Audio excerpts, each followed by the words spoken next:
Ergon-XR is an immersive training solution developed for the Viru platform and designed to enhance worker safety and efficiency in automated manufacturing. By leveraging extended reality (XR) technology, Ergon-XR allows the creation of realistic, tailored virtual workstations that align with individual trainee needs.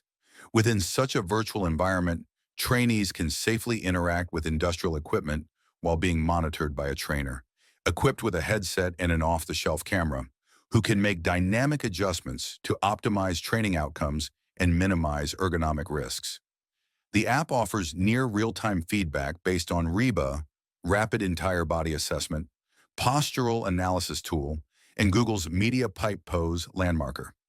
Each training session starts with a calibration step to account for the trainee's neutral posture. In the continuous scoring mode, as the trainee interacts with a virtual scenario or within a real scene, the system estimates a total REBA score for the body posture visible on each frame. The poses with the higher scores are further analyzed within an interactive mode, which estimates total REBA scores by accumulating partial scores from different frames acquired from different camera points of view. At the end of an interactive session, the trainer can review the collected data and even post-process the entire session in specialized software. Ergon-XR was developed by the iSense group of ICCS and CBOS.